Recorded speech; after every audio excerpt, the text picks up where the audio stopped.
Topic है भारत में महिला सशक्तिकरण, अर्थात भारत में महिलाओं की भागीदारी किन किन क्षेत्रों में कितनी है। इसको लेकर हम लोग एक टॉपिक पढ़ेंगे और उसके अंतर्गत पहला टॉपिक होगा लोकसभा में महिलाओं की भागीदारी कितनी है। आवाज से नहीं, जब से भारत में लोकसभा का पहला चुनाव हुआ है तब से लेकर 18वीं लोकसभा के चुनाव तक की बात हम लोग करेंगे। अब ध्यान में रहे, जिसकी जितनी हिस्सेदारी उसकी उतनी भागीदारी। बात करते हैं तो सबसे पहले हम लोग देखते हैं जनगणना 2011। जनगणना 2011 जनगणना 2011 में हुई और वो भारत की 15वीं जनगणना थी। कौन सी जनगणना? 15वीं जनगणना। हम लोग जानते हैं कि हर 10 साल के बाद एक जनगणना होती है और उसमें पुरुष कितने थे? लगभग 51.47% पुरुषों की हिस्सेदारी है देश में और 48.53% महिलाएं हैं। जनगणना 2011 के अनुसार कितना है? 48.53%। लेकिन अब हम बात करते हैं कि जो निम्न सदन है संसद का, जिसको हम लोग बोलते हैं लोकप्रिय सदन, उच्च सदन दो होते हैं, तो उच्च सदन में तो महिलाओं की भागीदारी कितनी है ये तो निर्भर करता है कि राजनीतिक दल अपने अपने कोटे से कितना महिलाओं को है ना मनोनीत करके भेजते हैं या निर्वाचित करवा करके भेजते हैं। लेकिन यहाँ पर लोकसभा में तो जनता के द्वारा प्रत्यक्ष रूप से निर्वाचित होती हैं महिलाएं। तो ध्यान में रहे कि भारत में लोकसभा का जो पहला चुनाव हुआ था, प्रथम चुनाव, वो 1951-52 में हुआ। तब 5-6 महीने में चुनाव हुआ, धीरे धीरे बैलेट बॉक्स से चुनाव होते थे और उस समय आज के जैसे 543 सीटें नहीं हुआ करती थी लोकसभा में, क्योंकि आज लोकसभा में निर्वाचित जो सांसदों की संख्या है कितनी है? 543। तो हम लोग बचपन से पढ़ते हैं कि लोकसभा में अधिकतम सदस्यों की संख्या 550 हो सकती है, लेकिन निर्वाचन कितनों का होता है? अभी हाल फिलहाल तो 543, लेकिन पहली लोकसभा में कुल सीटें कितनी थी? 489। और उसमें महिलाएं कितनी निर्वाचित हुई? केवल 22 महिलाओं का निर्वाचन हुआ था। ध्यान में रहे। अब इसके बाद देखते हैं हम दूसरा चुनाव हुआ, द्वितीय आम चुनाव हुए 1957 में। कुल सीटों की संख्या होकर बढ़कर हो गई 494 और ये जो सीटों की संख्या बढ़ती है परिसीमन आयोग की सिफारिश पर बढ़ती है, संसद स्वयं नहीं बढ़ा सकती है। परिसीमन आयोग की सिफारिश पर ही सीटों की संख्या कम या घट बढ़ सकती है। तो ध्यान में रहे, सीटों की संख्या हो गई 494 और महिलाओं की भागीदारी 22 से बढ़कर हो गई कितना? 27। यानी कि ध्यान में रहे 48.3% महिलाएं हैं और 1962 कुल सीटों की संख्या रही 494 और महिलाओं की भागीदारी हो गई 34। फिर 67 में फिर परिसीमन आयोग की सिफारिश आई और सीटों की संख्या बढ़कर कितनी हो गई? 500 कहा जाता है 22। तो 22 वाला कॉन्सेप्ट आप समझ लीजिएगा। 22 में पहले 2 मनोनीत होते थे और मनोनीत मतलब एंग्लो इंडियन राष्ट्रपति उनको मनोनीत करता था। अब वो प्रावधान खत्म कर दिया गया है, तो उसमें महिलाओं की संख्या कितनी हो गई? 31। फिर पांचवा चुनाव हुआ 1971 में और महिलाओं की संख्या कितनी रह गई? केवल 22। केवल कितनी हो गई? 22। और फिर 1977 में चुनाव हुआ इमरजेंसी के बाद, यानी कि भारत में आंतरिक अशांति के आधार पर पहली बार जो 1975 में आपातकाल लगा था, इंदिरा जी ने लगवाया था, उसके बाद एक चुनाव हुआ 1977 में और उसमें महिलाओं की भागीदारी घटकर हो गई 19, यानी कि कुल 4% से भी कम। 4% से भी कम, यानी कि अब हम देख रहे हैं कि सबसे कम अभी तक यही दिख रहा है हमें आंकड़ा। फिर 1980 में 28, 1984 में 44, 1989 में 27, फिर 1991 में 39, 96 में 40, 43, 49, 45, 59, 62, कुल 16वां, 15वां, 14वां महिलाओं की भागीदारी आप देखते जाएं। और फिर 17वीं लोकसभा का चुनाव हुआ 2019 में, उसमें सबसे ज्यादा महिलाएं निर्वाचित होकर आई 78 अर्थात 14.36%। और 18वीं लोकसभा जो अभी हाल ही में संपन्न हुई है उसमें महिलाओं की भागीदारी रही 74 अर्थात 13.63%। अब ध्यान में रहे, एक प्रश्न बन सकता है कि सबसे कम महिलाओं की भागीदारी, सबसे कम निर्वाचित महिला सांसदों की संख्या किस लोकसभा के चुनाव में रही, तो हमारे पास ऑप्शन आ रहा है छठवां लोकसभा चुनाव। कौन सा? छठवां। तो छठवां लोकसभा चुनाव कब हुआ? 1977 में। तो ध्यान में रखें, एक पॉइंट हमारा ये बन सकता है। 543 में कितनी चुनी गई? केवल 19। और दूसरी बार सबसे कम कब चुनी गई? तो हमारे पास दो ऑप्शन जा रहे हैं, 19 के बाद फिर क्या आ रहा है? 22, और ये 520 में 22 और ये 489 में 22। तो पहली बार जो लोकसभा का चुनाव हुआ यानी कि आम चुनाव, उसमें सीटों की संख्या कितनी थी? 489, और वर्तमान में कितनी है? 543। अब ध्यान में रहे, ये जितने भी सांसद निर्वाचित होते हैं बैठते कहाँ हैं? तो इनका बैठने का स्थान है भैया संसद भवन। संसद भवन। संसद में दो सदन होते हैं, एक उच्च सदन और दूसरा निम्न सदन। उच्च सदन को हम बोलते हैं राज्यसभा, इसको अपर हाउस भी बोला जाता है, और लोकसभा को बोलते हैं लोअर हाउस। तो भारत में सबसे पहली बार जो संसद बनी, उसकी आधारशिला रखी गई 12 फरवरी 1921 को। उस समय ब्रिटिश शासन भारत पर चल रहा है, और उसका उद्घाटन यानी कि शुरुआत कब हो रही है? 18 जनवरी 1927। ध्यान में रखेंगे, ये लॉर्ड इरविन ने किया। किसने किया था? Lord Irwin. गवर्नर जनरल के क्रम में, वायस राय के क्रम में आपको देव अकेडमी प्लेटफॉर्म पर नीरज सर बहुत विधिवत पढ़ाते हैं संविधान वगैरह की क्लास। वो एक गवर्नर जनरल वायस राय का चैप्टर ही उन्होंने बहुत विधिवत पढ़ाया है, तो आप वो वीडियो जरूर देखिए। इतिहास पढ़ाने के क्रम में अभी वो पढ़ा रहे हैं, मैं इतना डिटेल में नहीं जा रहा हूं, मैं केवल सामान्य बात कर रहा हूं। तो पुरानी संसद भवन, उसको अब वर्तमान में संविधान सदन के नाम से जाना जाता है। किस सदन के नाम से? संविधान सदन। बड़ा ही इंपॉर्टेंट ये फैक्ट है, संविधान सदन हो गया पुरानी संसद भवन का नाम। इसको हाउस ऑफ पार्लियामेंट भी कहा जाता था। क्या कहा जाता था? House of parliament. अब ये इसका उद्घाटन किसने किया था? Lord Irwin. और आधारशिला या शिलान्यास किसने किया था? Duke of Connaught. ये शब्द रट लेंगे आप लोग। और इसके वास्तुकार कौन है? जैसे ताजमहल का वास्तुकार अब्दुल हमीद लाहौरी को माना जाता है, वैसे एडविन के लुटियंस कहा भी जाता है। लुटियंस की दिल्ली लुट गई, और दूसरे थे हर्बर्ट बेकर। ये दोनों नाम आप जरूर रखेंगे। कभी कभी पूछा जाता है इंडिया गेट का डिजाइनकार कौन है, राष्ट्रपति भवन का डिजाइनकार कौन है, संसद भवन का वास्तुकार कौन है। बड़े इंपॉर्टेंट है, स्टैटिक जीके में बहुत आते हैं। यहाँ पर सीटों की संख्या अधिकतम कितनी थी? कह रहा है लोअर हाउस में यानी कि लोकसभा में 550 अधिकतम, और अपर हाउस में 250। तो कुल मिला के 800 सदस्यों को बैठाने की व्यवस्था थी। और हम देखते हैं कि हमारे यहाँ अभी तक अधिकतम निर्वाचित सदस्यों की संख्या कितनी है लोकसभा में? 543 प्लस 2 मनोनीत 545। और यहाँ पर कितनी थी? तो यहाँ पर अभी तक 232। तो 233 निर्वाचित होते थे राज्यसभा में, 12 मनोनीत, तो कुल मिला के 245 अधिकतम यही होते थे। अब कह रहा है पुरानी संसद भवन में अंतिम बैठक कब हुई सांसदों की? अंतिम बैठक हुई 18 सितंबर 2023। और कह रहा है कि कार्यवाही का अंतिम दिन, जो कार्यवाही हुई उसका अंतिम दिन 19 सितंबर 2023।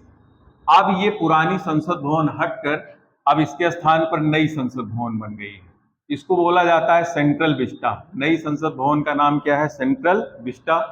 ध्यान में रखेंगे ये नाम, सेंट्रल विस्टा। और इसका डिजाइनकार कौन है? यानी कि वास्तुकार विमल पटेल। विमल पटेल। और आधारशिला कब रखी गई? 10 दिसंबर 2020 को। और इसका उद्घाटन 28 मई 2023। अब ध्यान में रखें, कह रहा है ये जो नई संसद भवन बनी है, इसमें सीटों की संख्या कितनी है? तो कह रहा है इसमें लोकसभा के 888 सदस्य बैठ सकते हैं। कितने? 888। और राज्यसभा में सीटों की संख्या अधिकतम कितनी हो सकती है? 384 सदस्य बैठ सकते हैं। और इसके अतिरिक्त मीडिया गैलरी भी बनाई गई, वहां पर भी 500 से ज्यादा सीटें हैं। तो कुल मिलाकर ये जो सेंट्रल विस्टा बनी है नई संसद भवन, ये त्रिभुजाकार। कैसी है? त्रिभुजाकार। और ये थी वृत्ताकार। ये कैसी थी? ये वृत्ताकार, जो यानी कि पुरानी संसद भवन। तो दोनों ध्यान में रखिएगा, त्रिभुजाकार और वृत्ताकार। अब हम यहाँ पर एक टॉपिक और पढ़ेंगे कि नई संसद भवन में पहला विधेयक कौन सा पारित किया गया? तो बड़ा ही इंपॉर्टेंट है, ये है महिला आरक्षण विधेयक। महिला आरक्षण विधेयक। अब यही टॉपिक ही था कि लोकसभा में महिलाओं की भागीदारी। अब इससे संबंधित ये अगला टॉपिक चल रहा है महिला आरक्षण विधेयक 2023। इसको ही नारी शक्ति बंधन विधेयक भी कहा जाता है। नारी बंधन शक्ति विधेयक, नारी बंधन शक्ति विधेयक। जिस दिन यहां पर पहली बैठक हुई उसी दिन ये महिला आरक्षण बिल या विधेयक प्रस्तुत किया गया और लोकसभा ने ये महिला आरक्षण विधेयक 20 सितंबर 2023 को पारित कर दिया। कब पारित कर दिया? 20 सितंबर 2023 को। और 21 सितंबर 2023 को इसे राज्यसभा ने पारित कर दिया। किसने पारित किया? राज्यसभा से पारित हो गया। आपके यहाँ प्रश्न बनेगा कि राज्यसभा ने कब पारित किया, लोकसभा ने कब पारित किया। अगर आप विद्यार्थी हैं और सामान्य हैं तो वैसे भी जानिए, और महिला हैं तो विशेष रूप से जानिए। इसके बाद कोई भी विधेयक तभी अधिनियम बनता है जब उसे राष्ट्रपति की स्वीकृति मिलती है। तो राष्ट्रपति का अनुमोदन हुआ इसको 29 सितंबर 2023 को। क्या हो गया? 29 सितंबर 2023 को राष्ट्रपति का क्या मिल गया? अनुमोदन।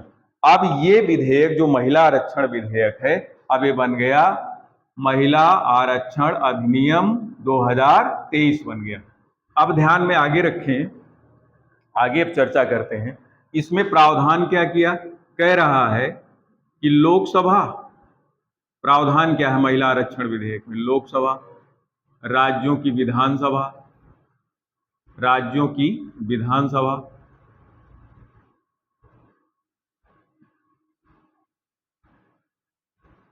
और केंद्र शासित प्रदेश।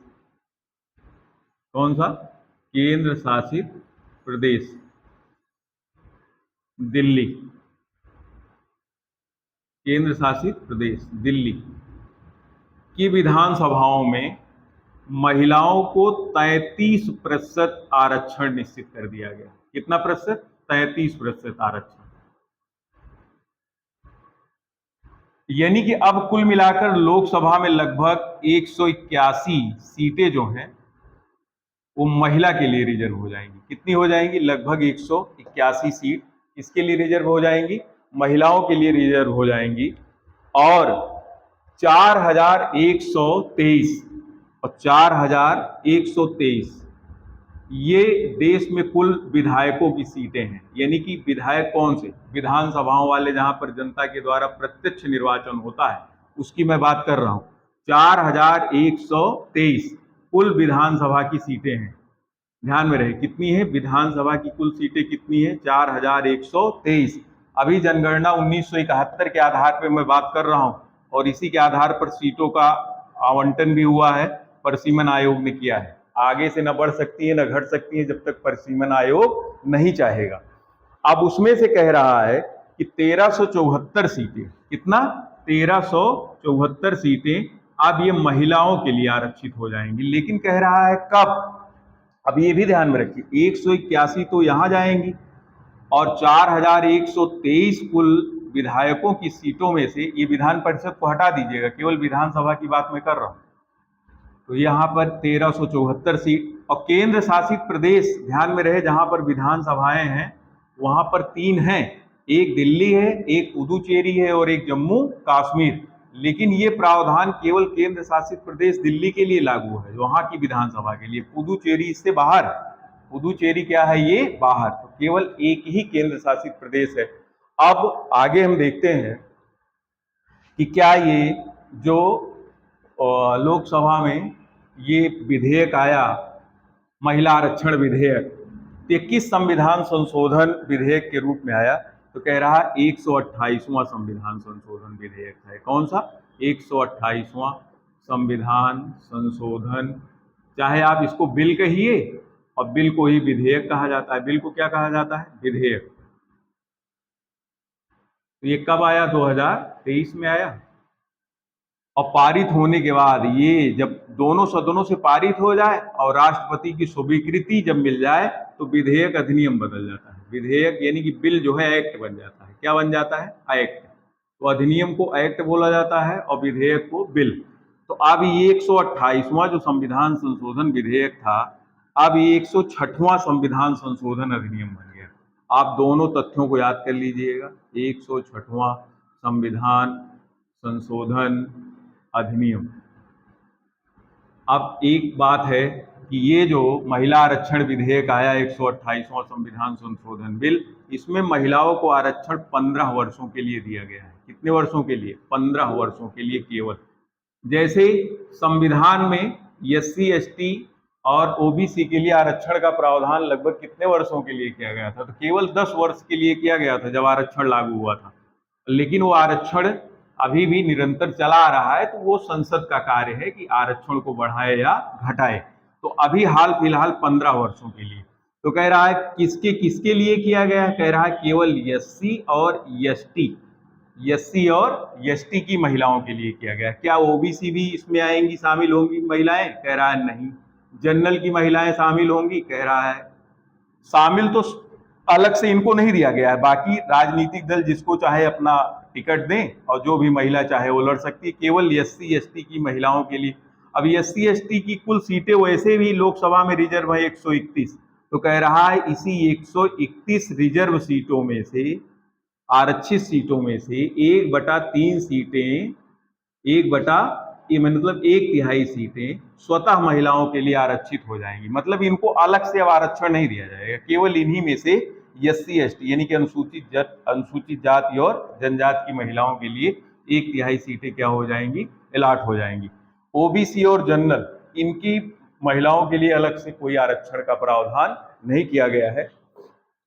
तो कुल मिलाकर जितनी सीटें हैं उनका 1/3। और महिलाओं के लिए ध्यान में रहे, महिलाओं के लिए केवल SC और ST की महिलाएं, OBC के लिए अलग से कोई आरक्षण नहीं, ना जनरल के लिए। हाँ, अब ये है कि कुल सीटों का 1/3 लगभग 33% आरक्षित हो जाएंगे। अब मुद्दे बहुत हैं, लेकिन आपके लिए वर्तमान में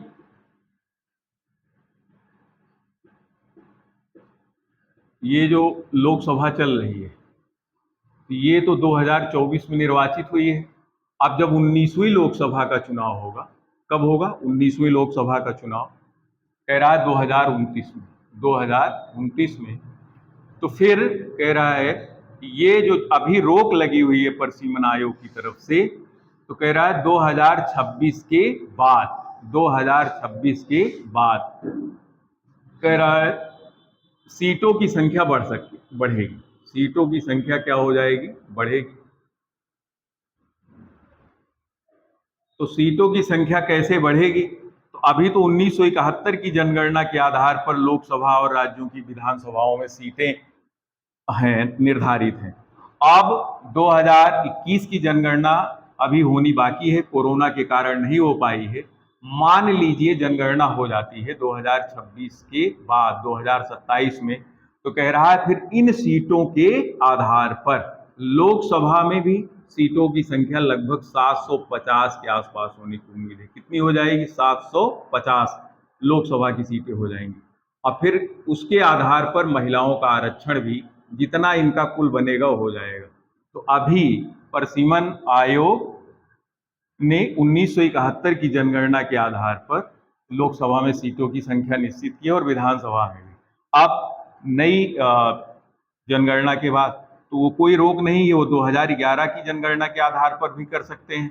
नहीं जनगणना होती है तब की मैं बात कर रहा हूं। यदि हो जाती है तो लोकसभा में सीटों की संख्या अब 2026 के बाद ही बढ़ेगी।